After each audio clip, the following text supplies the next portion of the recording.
été présenté tout à l'heure, je me posais la question, est-ce qu'elle est en train de parler de moi là réellement? Vous savez, créer un événement, ce n'est pas du tout facile. Je viens de le dire tout à l'heure, Anissa, il y a beaucoup d'aléas. Alors j'aimerais bien, avec votre permission, qu'on fasse un tonnerre d'applaudissements pour Anissa et Ruth.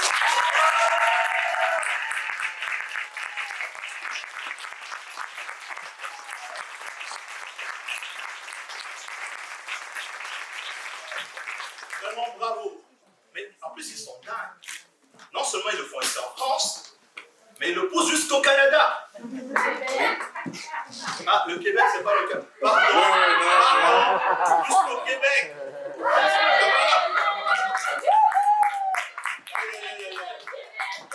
Québec, ok. Ça marche. En tout cas, moi, je suis particulièrement honoré et enthousiasmé d'être là. Parce que le plus dingue, c'est que connecté pour grandir, il y a 3 jours, Anissa et lui, on ne se connaissait pas. Jamais entendu parler, jamais rencontré. Donc je peux vous dire, s'il y a des gens qui appliquent ce qu'ils disent, c'est bien ces deux-là. Parce que la connexion qu'on a eue ensemble, jusqu'au bout, Luc, a fait en sorte qu'on se retrouve ici aujourd'hui. Et je vous dis merci parce que vous avez l'opportunité de réaliser ma mission et de vous rencontrer. C'est rare de voir des personnes qui mènent leur entreprise sur des valeurs comme celles que vous avez. Donc c'est super. C'est super. Moi, depuis que je suis arrivé ce matin, je me pose la question de savoir qu'est-ce qui se passe ici. Il y a des gens qui sont photographes et qui sont habillés en tenue de soirée. Je vois des gens qui parlent de plantes. J'entends des personnes qui parlent de diamants. En fait, je suis fasciné, je suis ébloui parce que ce que moi je retiens de tout ça, ce sont tout simplement des personnes qui ont décidé un truc. C'est de prendre leur place. Et ça, c'est magnifique. Parce qu'on sait, cher public, en délire, je sens qu'on va bien s'entendre. Je sens que, les amis, vous le savez, c'est hyper compliqué de prendre sa place. Déjà en famille, il y a Rose qui nous a dit qu'il y a 8 enfants, je me pose la question comment elle faisait. Parce que déjà 2, c'est pas facile. On est d'accord là-dessus ou pas? Dans la famille, les amis, la société, les amis, c'est hyper compliqué. Parce que si on est hyper sensible, c'est vraiment difficile de se présenter. Le regard des autres, ça peut nous influencer et nous empêcher de nous réaliser. C'est pour ça encore que j'ai beaucoup de respect pour chacune d'entre eux. Et surtout de savoir qu'il y a certains qui viennent de Dubaï. Bravo. Je m'excuse de n'avoir pas pu être là hier pour rencontrer certaines personnes et les écouter. En tout cas, j'ai pu le faire aujourd'hui. Moi, je donnais un événement il y a 2 jours. On est rentré à 2 heures. Donc, c'est pour ça que je n'ai pas pu être là. Mais la prochaine fois, je ferai l'effort d'être là. Alors, moi, aujourd'hui, j'aimerais vous parler d'une chose. J'aimerais vous parler du changement. Le fait de changer. Je ne sais pas si ça vous intéresse. Je ne sens pas beaucoup d'enthousiasme. Mais moi, je vais vous parler du changement. C'est-à-dire, comment est-ce qu'on fait pour transformer sa vie? Est-ce qu'il y a des gens parmi vous qui ont des rêves? Levez la main s'il vous plaît, ceux qui ont des rêves. Ok, parfait, je suis à la bonne place. Donc, vous avez des rêves. Moi, il faut savoir qu'à un moment de ma vie, là, ici, là, je doutais beaucoup de moi. Je me suis retrouvé dans la rue, avec des tentatives de suicide. J'étais très loin d'être la personne que vous êtes en train de voir ici maintenant. Les responsables, c'était ma famille, le gouvernement, les amis, les autres, voilà, c'était ça les responsables. Et pendant près d'1 an dans la ville de Lyon, j'étais désœuvré. Donc je comprends très bien que prendre sa place, ce n'est pas du tout évident. Parce qu'il y a un truc qui manque pour la plupart des gens. Déjà, la première chose, c'est de comprendre que changer, ce n'est pas difficile. Changer, ça peut se faire comme ça. Comme ça. Comme ça. C'est tellement facile. Le plus difficile, c'est de croire à son changement. La bonne nouvelle, c'est que nous, ça fait 2 jours qu'on est là. Aujourd'hui, là. Okay? Ça fait 2 jours. Donc, j'ose croire que pour chacun d'entre vous, en sortant d'ici, ça va être une dinguerie. Moi, je vais vous dire la vérité. Moi, je ne crois pas aux petits changements. Je n'aime pas les petits changements. Pourquoi? Parce que la vie, elle est très, très courte. Très courte. Dans 6 mois, dans ma réalité, je décide de changer. C'est pour faire quelque chose de dingue. Pour ma famille, pour mes amis, pour mes clients, pour les personnes que je vais avoir la chance de rencontrer et avec qui je vais connecter, je suis obligé de faire un changement exceptionnel. Mais pour ça, ça va me demander un truc là, c'est quoi? C'est de me donner l'autorisation. Parce qu'on l'a dit aujourd'hui, je l'ai entendu là, très souvent on aime être dans sa zone de confort. Alors on va dire, oui, je suis venu ici, je vais changer, mais je vais faire un tout petit truc. Mais moi je ne sais pas pour vous là, moi je trouve que ce n'est pas suffisant. Parce que je trouve que si Anissa, si des gens viennent de Toulouse, de Dubaï, de n'importe où pour créer ça, si tu te déplaces, tu laisses tes enfants, tu laisses ton chéri, tu laisses tellement de personnes pour venir ici 2 jours de ton temps en tant qu'entrepreneur, c'est pas pour faire un petit changement. C'est pas pour faire un petit changement. Ce n'est pas pour faire un petit changement. C'est pour faire quelque chose de tellement plus grand. Donc, comprendre que ta vie, en réalité, tu crois qu'elle t'appartient là, mais en réalité, elle ne t'appartient pas tant que ça.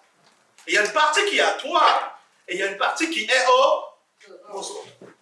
Les gens qui vont te rencontrer. Mais si tu arrives devant les autres comme une petite souris apeurée, tu n'auras pas la chance de leur donner ce que le destin avait prévu pour toi dès le départ. Tu n'auras pas la chance de leur offrir la raison pour laquelle tu es né. Ce truc-là que même moi-même, je ne sais pas. Mais si tu t'autorises à ouvrir cette porte-là et à te dire que je mérite tout ce qu'il y a de plus beau sur cette planète. Là, tu peux pas que tu es heureux, là, mais les gens te diront un truc. Il y a un bonheur encore plus dingue qui t'attend. Tu penses que tu as de l'argent, tu n'as rien là. Tu peux avoir un truc encore beaucoup plus dingue. Parce que souvent, ce qu'on oublie, c'est que le paradis, c'est aussi ici. Hein. C'est aussi ici.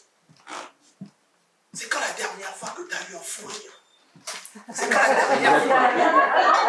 1 heure. Il y a plus que, ouais, pour certaines personnes, c'est sûr. C'est sûr. D'ailleurs, il va falloir interviewer encore Sylvie, hein, je crois. C'est quand la dernière fois que tu as eu un fou rire? C'est quand la dernière fois que tu as connecté avec quelqu'un, une connexion forte? C'est quand la dernière fois que tu as rencontré une personne, il y a un truc profond qui s'est passé? C'est quand la dernière fois que tu as connecté réellement, sans te poser la question de savoir qu'est-ce qu'il a, il vient d'où, qu'est-ce qu'il me veut, connecter vraiment avec quelqu'un, sans te soucier de ce qu'il a dans son compte en banque. C'est quand la dernière fois où tu as vraiment été présent avec tes enfants, avec tes amis. C'est quand la dernière fois? Moi, je crois fondamentalement à la transformation puissante. Je crois fondamentalement que chacun d'entre nous ici, on est destiné à réaliser quelque chose de tellement grand. Oui, il y a eu Simone Veil, oui, il y a eu Martin Luther King, mais il y a toi qui arrives. Il y a toi qui arrives dans ta famille, pour tes enfants. Les grandes personnes, les grands de ce monde, ce n'est pas seulement ce qu'on voit à la télé, là. Moi, dans ma famille, il y a une personne, c'est mon arrière-grand-père. C'est un grand pour nous. Et pour toi, pour ta famille, qui vas-tu être? Qui vas-tu être? Là, on n'entre plus dans le mensonge, on n'entre plus dans l'apparence, on entre dans là, ici, maintenant, dans mes tripes, là, ce que j'ai. Qu'est-ce que j'ai à donner aux gens? Qu'est-ce que j'ai à offrir à ma vie? Qu'est-ce que j'ai à donner au monde? Qu'est-ce que j'ai à me donner à moi-même?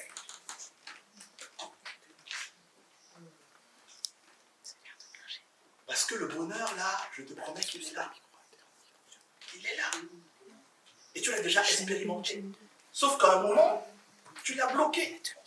À un moment, tu t'es dit, non, je n'ai pas le droit, je ne peux pas. À un moment, tu as commencé à te comparer de façon négative avec les autres.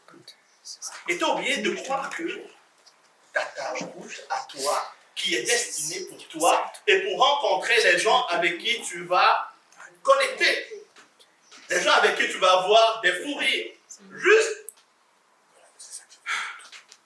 grâce à un parfum. Tu vas connecter avec des gens qui viennent du Québec, que tu n'as jamais rencontré, mais parce qu'ils ont décidé de faire quoi? De s'allumer. S'il te plaît, aujourd'hui, avant de partir, allume-toi. Je sais que ça fait peur. Parce que certains vont te dire, oh, tu prends trop de place, oh, tu brilles trop, oh, nanana. Est-ce que quelqu'un dit ça au soleil? En ce moment-là, on est en train de pleurer, là, on dit, mais le soleil, il est où là? Ça fait plusieurs jours, on ne le voit pas. Ouais, il est chez nous. Et il faut qu'on allume. Il faut que quand on rentre ce soir, tu ouvres la porte de chez toi, tu entres. Les gens ont l'impression que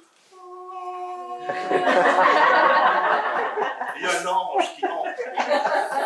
Quand tu vas connecter avec tes clients, que ce soit au téléphone, n'importe où, vas-y, montre qui tu es, allume-toi. Parce que là, se dire que non, j'ai peur de me mettre en avant, j'ai peur de briller, c'est la plus grande insulte que tu peux te donner à toi-même. C'est la plus grande insulte que tu peux donner à ta vie. Et j'ai failli faire cette erreur. Aujourd'hui, j'ai compris qu'il y a des moments où je peux être en off, parce que j'ai besoin de me ressourcer, être calme dans mon coin. Et il y a des moments où je n'ai pas le choix, il faut que je m'allume. Et quand il y a des gens qui sont face à toi pour connecter, c'est sûr qu'il faut t'allumer. C'est sûr qu'il faut t'allumer. Alors que je ne sais pas si vous êtes croyants ici, là, mais moi je crois qu'il y a des anges. Les gens vont dire que nous sommes des anges. Parce que ce qui m'a permis de sortir d'ici, là, c'est quoi? C'est une personne. Une personne que j'ai eu la chance de rencontrer. Parce qu'il faut comprendre un truc, c'est que tous ceux qui font du coaching, vous savez ceci, c'est que ce qui permet aux gens de changer, c'est quoi? C'est l'interactivité. L'interaction. L'interaction. Il faut qu'il y ait quelqu'un qui te dise, Malo, tu peux le faire, vas-y. Voilà, c'est ça. Merci. Merci Jésus. Il faut qu'il y ait quelqu'un qui te dise ça. Qui te dise que, hey, arrête de te minimiser, arrête de te sous-estimer. Tu peux le faire. Tu peux le faire. Quel que soit le rêve que tu as. Il n'y a jamais de grand, il n'y a jamais quelque chose de grand qui a été fait dans ta famille que toi tu ne peux pas faire encore mieux. Moi j'ai envie de croire que si on vient là dans notre vie, dans notre lignée, c'est parce que dans notre lignée, on a notre empreinte à laisser pour les autres générations. Du coup, si je ne m'allume pas, si je reste fébrile, timide, ceux qui vont suivre là, je ne les aide pas. Je ne les aide pas à dire que je ne peux pas, c'est pas possible, j'ai pas les codes, j'ai pas... On s'en fout de ça, tu as déjà tout. Tu as déjà tout. La première chose, c'est de donner quoi? L'autorisation. Une autorisation qu'un diplôme ne peut pas te donner. Une autorisation que quand tu regardes ton compte en banque, tu te dis, ah ouais, là, je suis à moins 100 €. On s'en fout. On s'en fout. Parce que toutes les personnes qui ont réalisé des grandes choses dans ce monde, au départ, il y a énormément de personnes qui n'avaient rien. Et c'est pour ça qu'on est des anges. C'est pour ça qu'on a cette capacité-là, parce qu'on s'en fout du nombre de followers que tu as. On s'en fout. Qu'est-ce que tu as sur ton compte en banque? C'est quoi ton diplôme? Qui tu connais? On s'en fout de ça dès le moment où tu commences. On s'en fout. Parce que tu peux créer, bâtir, contribuer à tout ça. Tout ce qu'il te faut, c'est de commencer à marcher vers ce que tu veux faire. C'est tout ce qu'il te faut. Il ne s'agit pas de marcher avec... non, j'y vais franco, j'ai mon objectif, je vais, je le regarde, j'y vais. Avec le sourire, parce que je sais que sur ce parcours... Bonjour Didier. Ouais, bonjour. Vous allez bien? D'accord, ok. Moi j'avance, hein. On se retrouve là-bas. Allez, allons-y. C'est comme ça que tu vas rencontrer des gens qui ont la même philosophie, la même façon de réfléchir. Tu vas leur apporter une énergie. Vous allez vous apporter une énergie qui va être dingue. Je les ai salués là tout à l'heure. Là. Ça m'a fait du bien. Et là, c'était rapide. Donc, j'aimerais bien te dire aujourd'hui qu'on arrête de se sous-estimer. On est d'accord là-dessus ou pas? Oui. Votre réponse là, ça me fait un peu douter. On va faire de ce côté. On arrête de te sous-estimer. Oui. On gagne en confiance. On gagne en visibilité.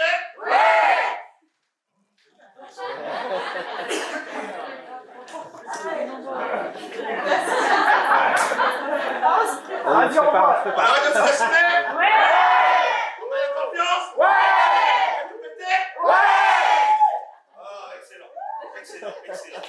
Excellent. Parce que souvent on ne se rend pas compte que c'est juste une putain de décision. Une seule décision qui fait quoi? Toute la différence. Les 6 prochains mois, on est le 31 là. Demain c'est le... Ça nous fait 6 mois qui restent là pour terminer 2024. Je ne sais pas pour vous, mais moi je suis chaud. Je suis chaud. Ce n'est pas pour vous là, mais je suis prêt à devenir un autre Didier. Parce qu'on change tout le temps. Depuis qu'on a commencé là, l'énergie, elle a changé. Toi, tu as changé. En quelques secondes là, tu viens de le faire. C'est possible. Arrête de douter. 6 mois là, le 31, je t'imagine ici là, avec les membres de ta famille, de tes amis qui sont réunis, et ils sont là à te regarder en te disant, mince, qu'est-ce qui vient de se passer? Qu'est-ce qui t'a fait? C'est dingue ce que tu as réalisé. Et toi, avec beaucoup d'humilité, tu leur dis merci. Mais c'est aussi grâce à vous. C'est aussi grâce à vous. C'est vrai que j'ai pris confiance, mais j'ai pris une décision que ma vie ne sera plus jamais la même. Je ne sais pas combien de temps il en reste. Je vais terminer avec une histoire. Je l'ai préparée pour vous. Et c'est l'histoire d'une fourmi. La fourmi, elle s'appelle Marie-Jo. Marie-Jo, c'est une fourmi qui doute d'elle. Elle doute d'elle. Elle a un rêve. C'est quoi? C'est qu'elle veut devenir une lionne. Alors, qu'est-ce qu'elle fait? Elle va chercher le livre dans la bibliothèque des fourmis. Elle cherche le livre. Comment devenir une lionne quand on est une fourmi? Elle lit le livre. Elle lit le livre. Le problème, c'est que le livre qu'elle lit, elle essaye de mettre les techniques en place, là, ça ne marche pas. Alors, qu'est-ce qu'elle fait? Elle est dégoûtée, elle va voir un chirurgien. Et le chirurgien, moi, je suis là, je suis venu te voir, j'aimerais que tu me repasses ta tête, j'aimerais que tu me repasses tes pieds, moi, je veux devenir une lionne. Le chirurgien regarde Marie-Jo et il dit, Marie-Jo, la fourmi. Il répète ça pour qu'elle réalise. Devenir une lionne, ça ne va pas être évident. Je sais que j'ai une très bonne réputation, mais ça ne marchera pas. Je suis désolé, mais non, je ne peux pas. Alors, Marie, je lui pose la question, mais c'est quoi ton travail? Et il dit, mon travail, c'est de transformer les gens. Mais lui, moi, je veux devenir une fourmi. Allons-y. Bon, il comprend qu'elle est déterminée et tout, et il dit, excusez-moi, mais il va falloir que vous sortiez. Alors, Marie-Jo, elle est triste, parce que ça fait des années qu'elle cherche à devenir une lionne. Elle est triste, elle est en train de marcher, et elle arrive au niveau d'une rivière, et là, elle voit un vieillard. Et enfin, ce vieillard-là qui la trouve très, très triste. Et ce vieillard, elle lui pose la question de savoir, mais pourquoi vous êtes aussi triste? Alors, elle parle de son rêve, qui est de devenir une lionne. Alors, ce monsieur lui dit, ce vieillard, je ne sais pas si ça va t'aider à réaliser ton rêve, mais ce que moi je te conseille, c'est tout simplement de partir où? Va assister à ce séminaire. Il se déroule à Lyon. Toute ressemblance avec une situation quelconque, c'est un pur hasard. Alors, la fourmi Marie-Jo, elle arrive au séminaire. Un jour passe. 2 jours passent. Et au moment de partir, il y a un truc qui se passe. Marie-Jo est en pleurs. Elle pleure toutes les larmes de son corps. Parce qu'elle vient de comprendre un truc. Elle prend une feuille de papier et elle note quelque chose. On ne sait pas quoi. Marie-Jo rentre chez elle. Tout ce qu'on sait, c'est que des années plus tard, à la mort de Marie-Jo, la planète des fourmis, elle en pleure. Tout le monde. Les gens se rendent compte du vide que Marie-Jo va laisser. C'est incroyable ce qui se passe. Les gens n'arrivent pas à comprendre ce qui se passe. Mais en même temps qu'il y a cette tristesse parce qu'elle n'est pas là, en même temps, il y a une force incroyable qui les anime, qui les amène à se dire ce que Marie-Jo nous a appris, ça va complètement changer notre vie. Ce qu'on apprend après, les recherches, on tombe sur le carnet de Marie-Jo. Dans son carnet, Marie-Jo avait marqué à ce séminaire-là. Aujourd'hui commence le début de ma nouvelle vie. Et à partir de maintenant, je vais devenir une fourmi phénoménale. Elle signe la reine des fourmis, Marie-Jo. Marie-Jo était devenue la reine. Là où tu es assis là aujourd'hui, prends conscience de tes pieds. Et j'aimerais que tu comprennes que à partir de là où tu es là, tu peux prendre n'importe quelle direction dans ta vie. À partir de là où tu es assis, tu peux décider de la direction que ta vie va prendre.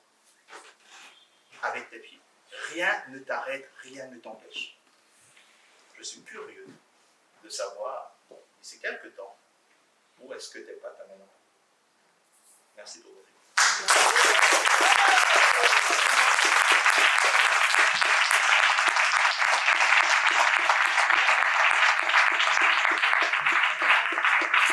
Merci, s'il vous plaît.